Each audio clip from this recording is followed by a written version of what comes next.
এটা তো একটা আনন্দের খবর। আমরা আনন্দের খবরগুলো কেন লুকিয়ে রাখি আমি জানি না। যদিও আমি বেশ কিছুদিন আগে প্রায় হ্যাঁ আমি নিউজ দেখেছিলাম যে আমি মা হচ্ছি, তখন আমি সবাইকে ফোন করে বলি নাই যে না এটা না, কারণ যখন হবে তখন তো দেখতেই পাবেন। তো এখন আমার মনে হচ্ছে যে না, আমি এত সুখবর এটা আমি লুকিয়ে রাখতে চাই না। যদিও বাসায় সবাই বলেছিল যে না একটা নির্দিষ্ট সময় পর্যন্ত বলা যায় না, বলা ঠিক না, কিন্তু আমার কাছে মনে হচ্ছে যে না বলে দিব। আমার মেয়ে হলে তো নাম লাগবো ফারিস্তা। হ্যাঁ, ছেলে হলে এখনো ঠিক করি নাই, কারণ আমি চাই না মানে আমার মেয়েই হবে, আমি জানি ইনশাল্লাহ। ফিলিংস আসলে বোঝানো যাবে না। প্রথম তো আমি আসলে এখনো কিছু বুঝে উঠতে পারছি না। সব যত্ন সবার আসলে আমার আম্মু আব্বু ওর স্পেশালি সবার যত্নতে আসলে বুঝতে পারছি যে কিছু একটা হতে যাচ্ছে। বিরতি বলতে মোটামুটি তো 1 বছর, কিন্তু আমি শুটিং মানে শুটিং বলতে সিনেমার শুটিং করা হবে না, নর্মালি টুকটাক তো কাজ করা হবে। পর্দার মজনুকে দেখে আমি মজনু হওয়া শিখেছি। ও তো এখনো সিনেমাটা দেখে নাই, সো ওকে আমি মজনু বলবো না, আমি বলবো আমি লেডি মজনু। এই সিনেমাটাতে কাজ করতে যে মজনুকে দেখে আমি শিখেছি ভালোবাসাটা কি। প্রত্যেকে বললাম না, প্রত্যেকের জীবনেই একটা আসলে মজনু থাকে। আমরা হয়তোবা জানি অথবা জানি না, তাকে হয়তোবা আমরা আবিষ্কার করতে পারি অথবা পারি না। সো এখনো যেহেতু ও দেখে নাই, আমি ওকে মজনু বলবো না, আমি নিজে লেডি মজনু। শিপনের সাথে তো এর আগে আমার কাজ হয়েছে, শিপনের সাথে আমার খুব ভালো একটা আন্ডারস্ট্যান্ডিং আছে। হ্যাঁ, কিন্তু আমার আদরের সাথে কখনো কাজ হয়নি, এটাই ফার্স্ট টাইম ছিল।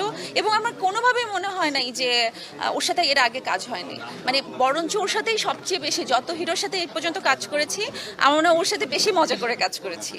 আর আমি আমি আদরকে আরেকটা বিষয় বলতে চাই আদরকে নিয়ে, সেটা হচ্ছে যে ওর ম্যানেজমেন্ট এত জোস। মানে আমি বগুড়াতে যাওয়ার পরে ওখান থেকে শুটিং শুরু করে মানে এই আজকের এই প্রোগ্রাম পর্যন্ত ওর ম্যানেজমেন্টের প্রশংসা করতে হয়। সো আমি বলবো ও একদিন মনে হয় অনেক বড় প্রডিউসার হবে।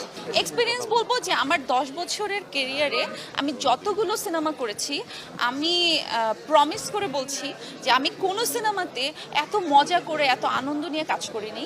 আমি প্রচণ্ড আনন্দ নিয়ে কাজ করেছি এবং আমি সিনেমাটাতে আসলে অ্যাক্টিং করতে চাইনি, আমার ভেতর থেকে না ডিরেক্টর কাজটা বের করে নিয়ে আসছেন।